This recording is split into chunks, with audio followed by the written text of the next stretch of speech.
টি20-র আত্মবিশ্বাস জাতীয় দলে কাজে লাগবে বলেছেন তাসকিন আহমেদ। বিদেশি লিগে খেলায় আরও উন্নতির বিশ্বাস টাইগার পেসারের।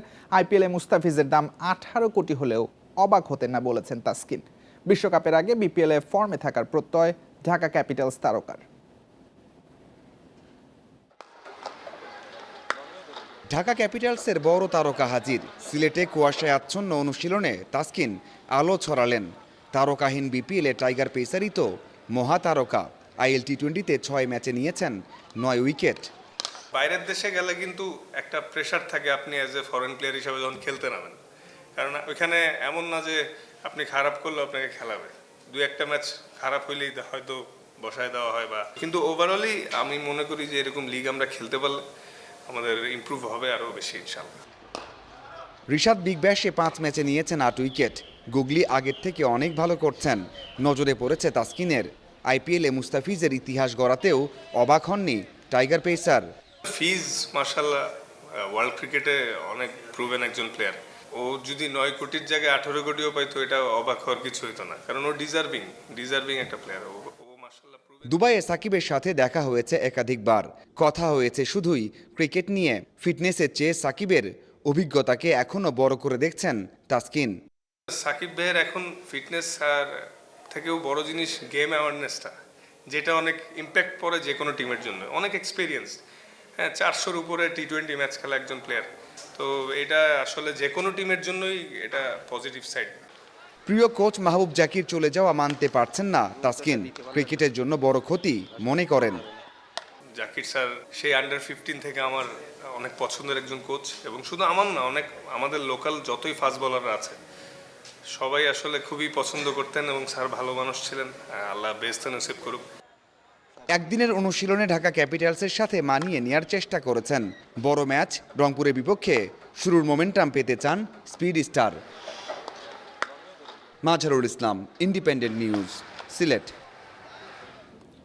দাপুটে জয়ে বিপিএল মিশন শুরু করেছে রংপুর রাইডার্স। সিলেটে এক পেশে ম্যাচে চট্টগ্রাম রয়্যালসকে হারিয়েছে 7 উইকেটে। ফাহিম আশরাফের দুর্দান্ত বোলিংয়ে 102 রানে অল আউট হয় চট্টগ্রাম। জবাবে মালানের 50 আর লিটনের অবদানে 5 ওভার আগেই ম্যাচ জিতে নেয় রংপুর। লাক্কাতুরায় টস হেরে ব্যাটিংয়ে চট্টগ্রাম। শুরুতে অ্যাডাম রসিংটনের বিদায় চাপে ফেলেনি, উল্টো কোটি টাকার নাইম শেখের ব্যাটিং তাণ্ডব। 4 ছক্কায় এলোমেলো রাইডার্স। প্রথম 4 ওভারে আসে 40। এরপর দুর্দান্ত ফর্মে থাকা মুস্তাফিজ ম্যাজিক। রয়্যালসের ব্যাটিং ধস শুরু তার হাত দিয়ে। বিপজ্জনক নাইম শেখকে ফেরান 39 রানে।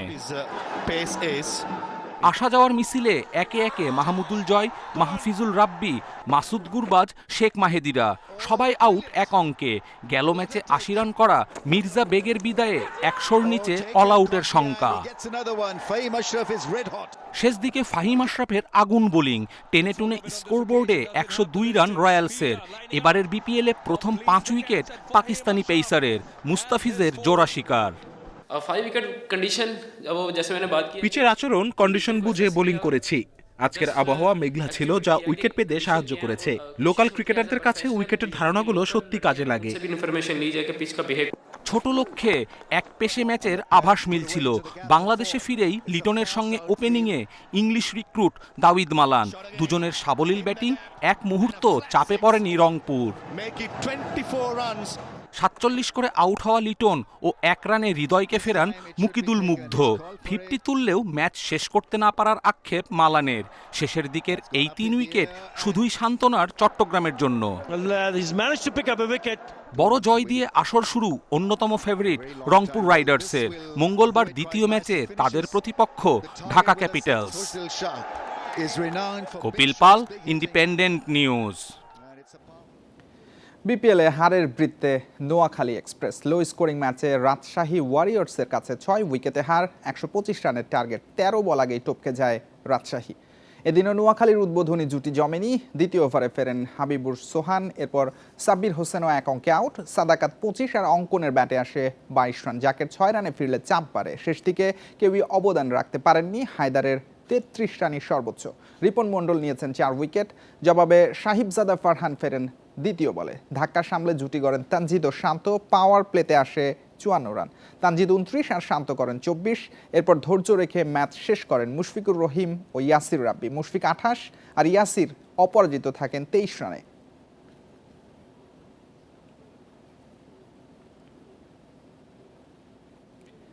জীবনের প্রথম ভাগে ক্রিকেট নিয়ে সিরিয়াস না থাকলেও এখন সাহিবজাদা ফারহানের ধ্যান জ্ঞানী ক্রিকেট। স্বপ্ন দেখেন পাকিস্তান দলে নিয়মিত হওয়ার। সামনের টি-20 বিশ্বকাপে বাংলাদেশকে কঠিন চ্যালেঞ্জের মুখোমুখি হতে হবে বলেছেন ফারহান।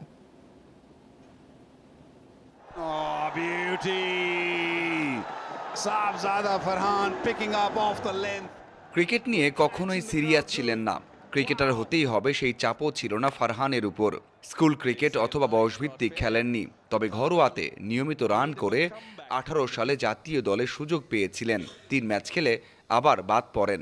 7 বছর পর 24 সালে পিএসএল দিয়ে জাতীয় দলে ফেরেন।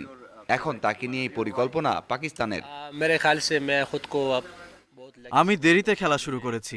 আমার দেশের কিংবদন্তিদের খেলা ওইভাবে দেখা হয়নি, তবে ফকর, শেহজাদ, মালিকদের দেখে শিখেছি। এখন ক্রিকেট নিয়ে অনেক সিরিয়াস আমি। খেলার ধরনে পরিবর্তন এনেছেন। ঝুঁকি নিয়ে হলেও পাওয়ার প্লেতে দারুণ কিছু করে জয়ের পথ তৈরি করার লক্ষ্য তার। একই অ্যাপ্রোচ দেখা গেছে বিপিএলেও, যদিও প্রথম 2 ম্যাচে সফল হতে পারেননি। আমার কাজই দ্রুত রান তোলা, দলের চাপ কমানো। যদিও বিপিএলে এখনো পারিনি সেটা করতে। আশা করি দ্রুতই দারুণ কিছু করতে পারবো। প্রথমবার বিপিএল খেলতে এসে দারুণ অভিজ্ঞতা। শান্ত, তানজিদ তামিম, হান্নানদের সাথে সখ্যতা গড়ে উঠেছে। ব্যাটিং ধরনে মিল থাকায় বাংলাদেশের পছন্দের ক্রিকেটার তামিম ইকবাল। তামিম ভাইয়ের অনেক ম্যাচ দেখেছি, অনেক ভালো লাগতো আমার। এবার বিপিএলে খেললে একসাথে খেলতে পারতাম। আমার ভাগ্য খারাপ। বাকি ওপেনারের চোখে লিটন, শান্ত, তানজিদদের টি-20 দল সঠিক পথেই আছে। বিশ্বকাপের মতো বড় আসরে ভালো করতে আরও সময় লাগবে বলে মনে করেন Farhan. Mazharul Islam, independent news, Sylhet. Big ব্যাশে দারুণ ধারাবাহিক রিশাদ হোসেন এবার মেলবোর্ন রেনেগেডসের বিপক্ষে জোড়া শিকার রিশাদের। তার দল হোবার্ট হারিকেন্স ম্যাচ জিতেছে 4 উইকেটে। এদিনও পাওয়ার প্লেতে বোলিংয়ে আসেন রিশাদ। নিজের দ্বিতীয় ওভারে পান সাফল্য। রিভার্স সুইপ করতে গিয়ে আউট হন রিজওয়ান। পরের ওভার 2 ছক্কা হজমের পর রিশাদের শিকার ফ্রেজার ম্যাককার্ট। বিগ ব্যাশের অভিষেক মৌসুমে এখন পর্যন্ত 5 ম্যাচে 8 উইকেট টাইগার তারকার। সর্বোচ্চ উইকেট শিকারীর তালিকায় যৌথভাবে 3-এ রয়েছেন রিশাদ, স্পিনারদের মধ্যে সেরা। মেলবোর্ন রেনেগেডসের দেয়া 163 রানের টার্গেট 1 ওভার আগেই টপকে যায় হোবার্ট হারিকেন্স। 5 ম্যাচে 4 জয় হোবার্টের।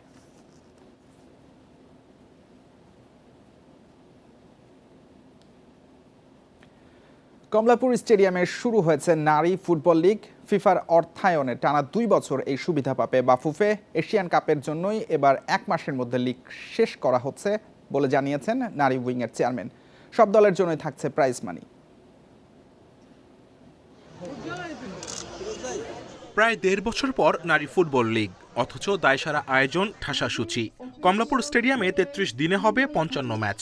ভেন্যু সীমাবদ্ধতায় টানা খেলায় ফুটবলারদের স্বাস্থ্য ঝুঁকি ও মান নিয়ে শঙ্কা তৈরি হয়েছে। আমাদের নারী ফুটবল দল ফেব্রুয়ারির মাঝামাঝি অর্থাৎ 15 তারিখের পরে ওরা অস্ট্রেলিয়া চলে যাবে, ওখানে গিয়ে আরও ম্যাচ খেলবে। তো সেই কারণে আমাদের হাতে সময় নেই। তো সেই কারণেই 1 মাসের ভিতরে করা, আর কোনো কারণ নেই।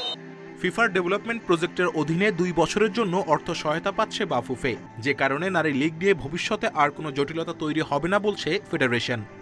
ফিফার সাথে আমাদের যে আন্ডারস্ট্যান্ডিং হয়েছে, ওনারা নেক্সট ইয়ার লিগটাকেও স্পন্সর করবে, অর্থাৎ 2 বছরের জন্য আমাদেরকে সাপোর্টটা দিচ্ছে। This is the first year. আগামী বছর লিগটাও it's confirm. FIFA women league development প্রোগ্রামের আওতায় আমরা তাদের আর্থিক সহায়তা পাবো। এবার প্রতিটি দল পাবে প্রাইজ মানি। স্পন্সর প্রতিষ্ঠানদের কাছ থেকে পাওয়া অর্থ দেয়া হবে দলগুলোকে।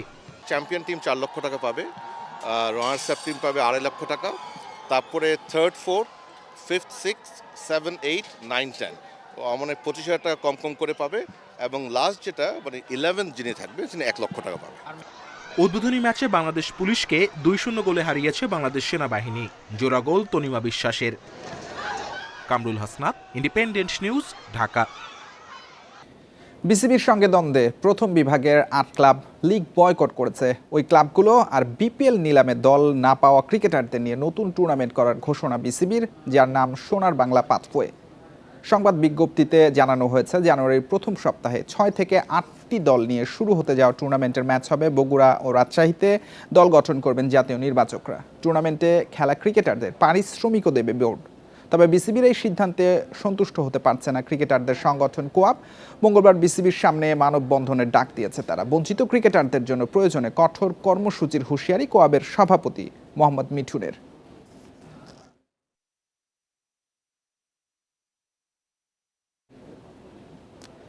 হামজা সমিতের মতো তারকার আগমন, নারী দলের 2 এশিয়ান কাপে কোয়ালিফাই করা 2025 বাংলাদেশ ফুটবল ইতিহাসের সেরা বছর।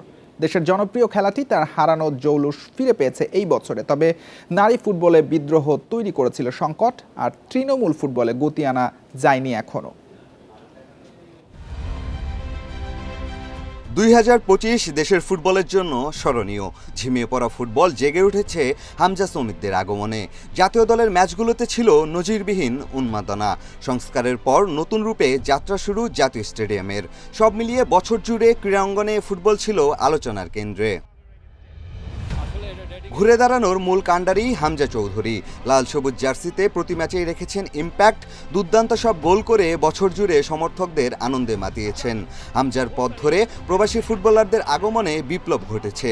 জাতীয় দল পেয়েছে সমিত, ফাহমিদুল, জায়ানের মতো ফুটবলার। মাঠের ফুটবলেও উন্নতির ছাপ স্পষ্ট। সিঙ্গাপুর, হংকংয়ের মতো শক্ত দলের বিপক্ষে চোখে চোখ রেখে লড়াইয়ের পর হার। তবে নেপালের বিপক্ষে 2 ম্যাচ ড্রতে ছিল হতাশা। আর ঘরের মাঠে বছরের শেষ ম্যাচে ভারতকে হারানো গেছে। বছরে মোট 8টি আন্তর্জাতিক ম্যাচ খেলেছে বাংলাদেশ, যেখানে জয় হার সমান 2টি করে। অন্য 4টি ম্যাচ ড্র। মেয়েরা কিন্তু একটা প্লেইং স্টাইল আছে তাদের, হ্যাঁ, বাট আমাদের ছেলেদের ফুটবলে কিন্তু প্লেইং স্টাইল নেই। আমরা আসলে কোন ইলেভেনটা নিয়ে খেলবো, আমরা আসলে পাসিং ফুটবল খেলবো না, বিল্ড আপ করবো না, লং ফুটবল খেলবো, এইটা কিন্তু মাঠে পারফরমেন্স ছিল না। তো এটা কিন্তু কোচের উপরে যাবে। সুতরাং আমার কাছে মনে হয়েছে যে কোচ একমাত্র, যে আমার মনে হয় যে আমরা এশিয়ান কাপ কোয়ালিফাই চূড়ান্ত পর্বে না খেলা তার দায়ভারই নিতে হবে। নারী ফুটবলে এসেছে অসামান্য সাফল্য। দাপুটে পারফরমেন্সে ঋতু মনিকারা প্রথমবার এশিয়ান কাপে জায়গা করে নিয়েছেন। 1 মাস পরে অগ্রজদের পথে হেঁটেছেন অনূর্ধ্ব 20 দলও। ঢাকার ফুটবল জেগে উঠলেও তৃণমূলের স্থবিরতা থেকেই গেছে। জাতীয় দলের বাইরে যে আমাদের ফুটবলের যে স্ট্রাকচার, সেটা আমার কাছে মনে হয়েছে যে আমরা একদম একটা ভালো লেভেল তৈরি করতে পারিনি। 1 বছর হয়তো অনেক কিছু আমরা এক্সপেকটেশন করেছিলাম যে অনেক কিছু হবে, বাট সেইটা আমরা দেখতে পারিনি সত্যি কথা বলতে। বাট ইন ফিউচার এখনও যেহেতু 3 বছর তাবিদ বের হাতে সময় রয়েছে, আমার মনে হয় যে সেইটা নিয়ে অবশ্যই প্ল্যান করছে। 2026 সাল আরও সম্ভাবনাময় দেশের ফুটবলের জন্য। জাতীয় দলের সামনে থাকবে সাফের শিরোপা জেতার হাতছানি। নারী দলের কাছে থাকবে এশিয়ান কাপে চমক দেখানোর সুযোগ। বাফুফেকে হতে হবে আরও পরিকল্পিত। পিয়াস সাহা, ইন্ডিপেন্ডেন্ট নিউজ। এই ছিল আজকের যত খেলায়। আমন্ত্রণ পরের আয়োজন।